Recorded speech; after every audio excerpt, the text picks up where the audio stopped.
Good evening. I'm Alan Jackson, and welcome to Nashville. How many of you find the mail you get at home buried within the latest credit card offers? They make it sound so tempting. Enjoy now, pay later, no interest for a year.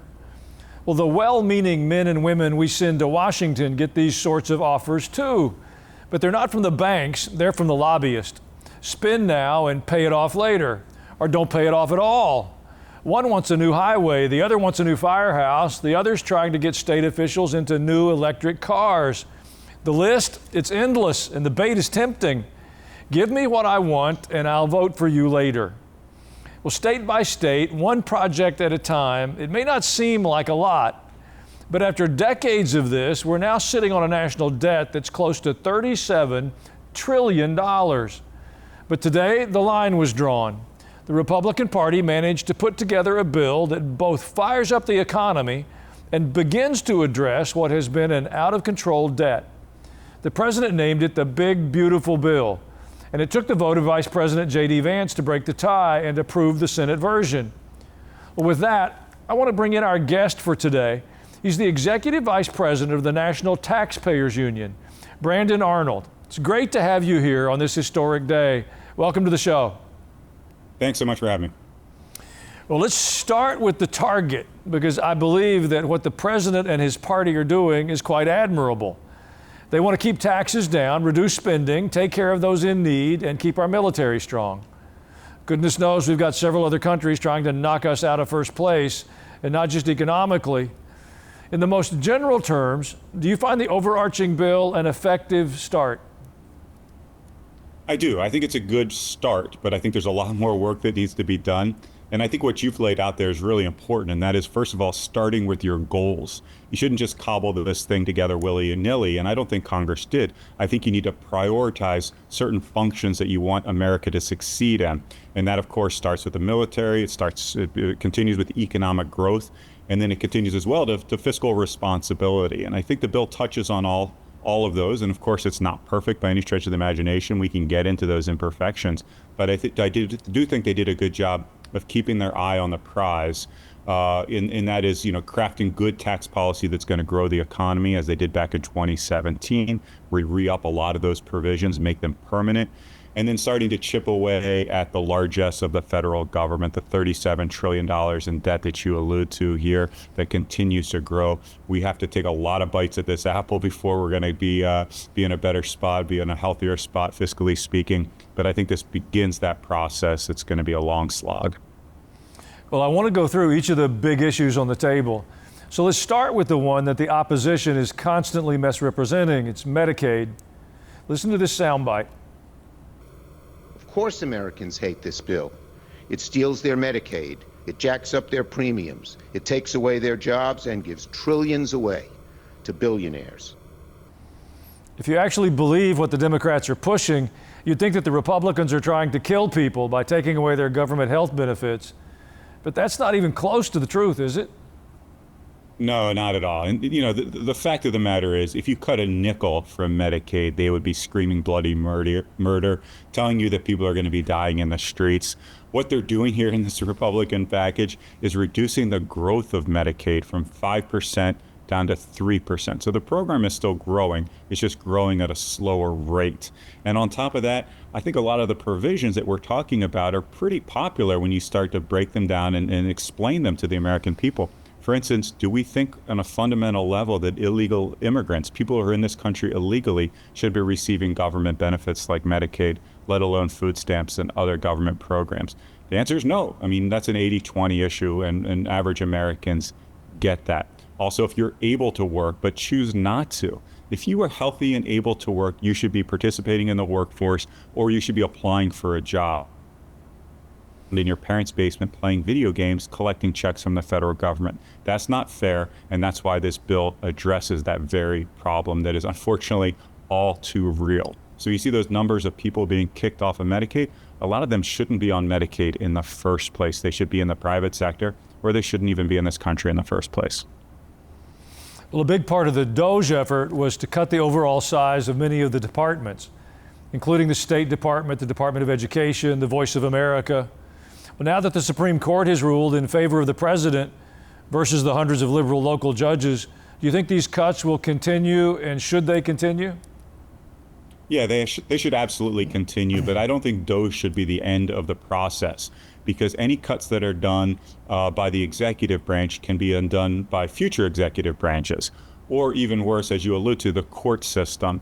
And even though the Supreme Court put an end to local or to smaller courts striking down these cuts, the Supreme Court could still do so. So for these cuts to be locked in, 100% constitutional, and without question made permanent, I think the Congress should act. And they've already taken some steps in that direction. You know, you talk about the rescissions package, which was very much informed by the DOGE process that was created by the Office of Management and Budget, which is an arm of the White House, sent to the House of Representatives. They passed it. Now the Senate needs to follow suit and pass it as well, which I think they will do so after the 4th of July recess. That is how we lock in those spending reductions and make sure that the work of DOGE is made permanent and we start to realize some of those savings.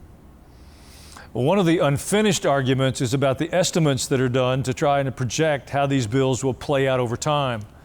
The part that would seem to matter most is how much revenue the government can collect by helping businesses, large and small, pay lower taxes and face fewer regulations. And that's on top of letting working people keep more of their income as well. The new tariffs seem to be bringing in a lot more money. So do any of the outside estimates account for other growth that will help address this federal debt? They do, but not probably as much as they ought to, particularly on the economic growth front. I think they underestimate some of the economic growth. As the economy grows, as people make more money, they pay more taxes. And you know, usually tax increases are a bad thing, but when you're making more money and paying more to the federal government, that's usually a pretty good thing. The tariff revenue, yeah, there is certainly going to be some tariff revenue in place, but it's very unpredictable. So that's really hard to build into budgetary models, because of course the Trump administration is working to improve our trade deals around the globe, hopefully striking better deals that lower tariffs. But if that does indeed materialize, if we are able to zero out tariffs, that will create economic growth, but it will create less in the way of tariff revenue. So it's really hard because there's so many moving pieces in that international trade space for the bean counters in Washington to know exactly how much money is going to come to the federal treasury. So our best, I think our best approach there is just to cut as much as we possibly can from the spending side of the ledger to make sure we have as minimal amount of red ink as we possibly can. Common sense. Brandon, please stay with us for another segment. Absolutely. And for those of you watching, we'd love for you to use this time to write us your thoughts on the tax and budget debate. We need your feedback on these big issues, and it's easy to do when you go to ajnow.com. I'll be right back.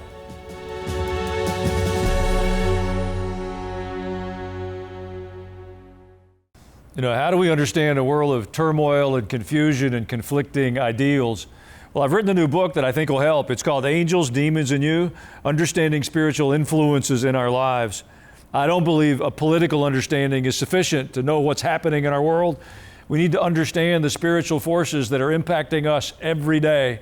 Well, I wrote this book to help you navigate that in a way that will bring God's victory into your life. Read it. I believe it'll be a blessing.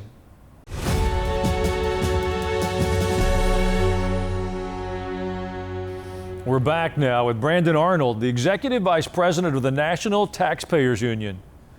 Looking back at the President's first 100 days, I remember the panic that set in when he brought up the idea of tariffs. I think the initial messaging was a little unclear, but once people began to figure out what this was about, helping them and leveling the global playing field, the noise slowed down. Last week, the White House said that our receipts for tariffs have gone up 87% already this year, and they've brought in $76 billion. Seems like a pretty good start toward addressing the debt, and that's before other negotiations have even concluded, including Canada. Are you an optimist about the tariffs? Well, cautiously so. You know, I think the negotiating strategy ought to be to drive down the barriers to trade, full stop. You know, I think we ought to have access to foreign markets across the globe because we produce really, really good stuff here. We produce agricultural products, manufactured goods, and we need to get into those markets to sell those products. The trade war, you know, if it's done properly, we can see big successes. And we just did see a big success in Canada, you mentioned, with the digital services tax having them eliminate that, absolutely critical. That's a really, really positive thing. We see similar taxes have popped up, particularly in Western Europe, Italy, Spain, other countries. We need to flex our muscle, make them get rid of those taxes, as well as their trade barriers, which are blocking out a lot of our agricultural goods and our automobiles and so forth. So if we can score victories there, I think that's going to be a net positive. But if we do end up with high tariffs across the board, then that could really hurt our economic growth. Well, an area where your organization has been pushing for change is the phasing out of the green energy tax credits.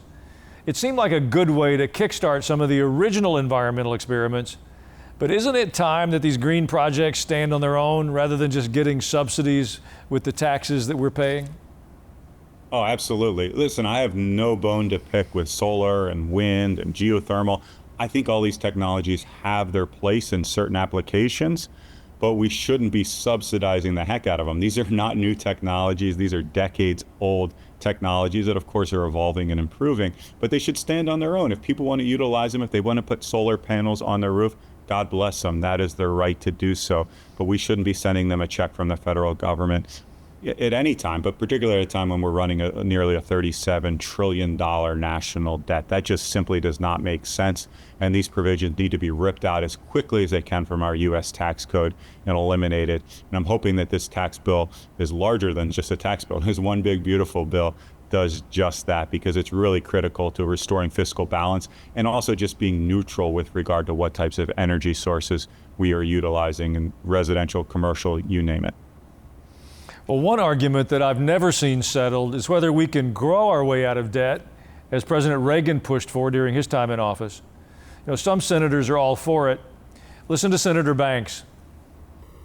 It's the biggest tax cut in American history for working class families, for mechanics, for factory workers, teachers, beauticians, the working class men and women of this country who just gave President Trump a historic election victory. So what are your thoughts on this? Can we grow our way out of debt? I don't think so. I think growth is part of the solution, but it's not a solution in itself. We need also spending restraint. If we don't start cutting spending, guess what? The cake is baked when it comes to spending increases. We see Medicaid, Medicare, Social Security. Those programs are scheduled to go bankrupt because they're structurally unsound. If we don't look at reforming those programs, as well as all of the other programs where DOGE is doing a fantastic job of scouring all of these the government entities, finding that waste, fraud, and abuse. If we don't combine those reductions in spending with the growth that comes from good pro-growth tax policy that we're implementing, the Senate obviously took a big step in that direction this afternoon. If we don't have all of those things happening simultaneously, I think we're looking at red ink as far as the eye can see, and that's really unfortunate. Well, one target you've suggested putting some guardrails on are the no tax on tips. The no tax on overtime and the no tax on Social Security plans. Can you explain why guardrails will be needed? Yeah, and I understand that makes me kind of unpopular. These are some of the most popular provisions in the one big beautiful bill, and I get that. And I get that we need to help working class Americans. But one of the frustrations that I have, first of all, is you talk about helping the server, the waitress, the bartender, which I'm all about, but you're not necessarily helping the dishwasher or the hostess who's also working at that restaurant, working their tail off and struggling to make ends meet. So my point is that we should be providing more across-the-board relief, and I think that we should do so in a way that doesn't complicate the tax code. And those guardrails, I think, are really important to make sure that people aren't gaming the system, aren't recategorizing normal income as overtime income or tipped income. That's unfortunately going to fall to the IRS, to police, and we all know the IRS is one of the most incompetent and corrupt agencies in the entire federal government. So that's why I've proposed a solution that would provide more across-the-board relief to everyone that's working in an overtime job, everyone that's working in a tipped job. Provide that across-the-board relief so you don't have people gaming the system, and we're not tasking the IRS from preventing people from cheating on the tax code, which I think unfortunately is going to be way too common under the current policies that we're implementing here. Well, Brandon, one last question. If you could add something to this bill before it reaches its final form, what would you slip into this big, beautiful bill?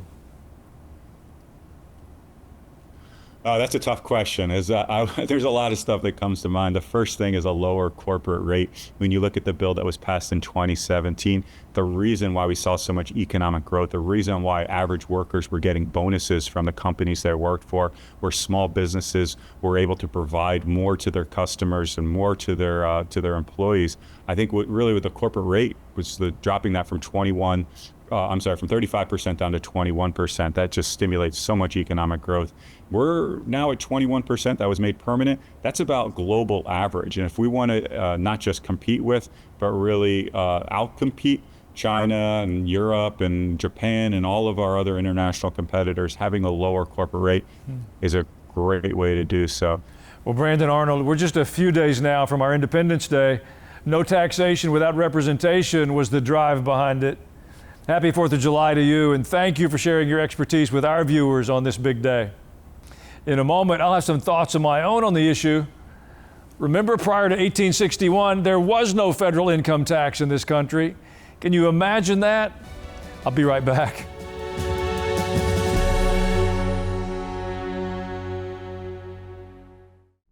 Hey, I want to give you a personal invitation to join my podcast, Culture and Christianity. For a person to think that the Bible is not political, you don't know the Bible. We're trying to understand how to take our faith outside the walls of the church and live it out in the marketplace. He will show you what to do, whether it's in our communities, in our country, or other places in the world. So I brought in some friends, some people that are trying to do this. How could anyone call themselves Christian and be pro-choice? Is beyond my comprehension. But I think he wanted them open and in need of him every day. We have been living through a season of unprecedented deception, propaganda, manipulation. Everybody says, Israel is attacking schools in the Gaza Strip. I want to be a part of seeing culture and Christianity intersect. Hope you enjoy the podcast.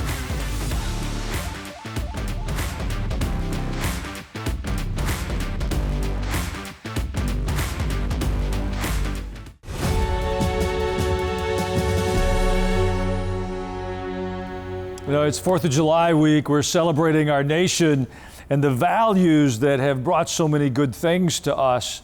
If those are to be extended, we're going to have to maintain some of those values. You know, one of them that has shaped our nation from the beginning until now was the idea the Puritans caught. Some of those first European settlers that came to our shores, they were celebrated for a work ethic that was second to none. You may have heard the phrase, the puritanical work ethic.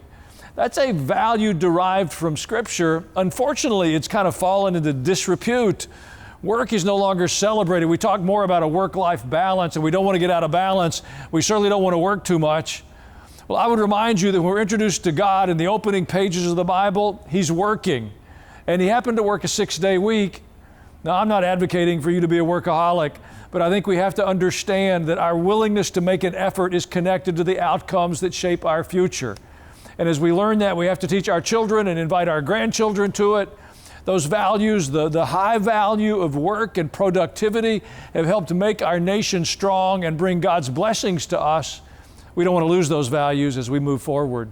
If we'll do that, I assure you there's more reasons for hope than despair. We'll be back with your emails in just a moment.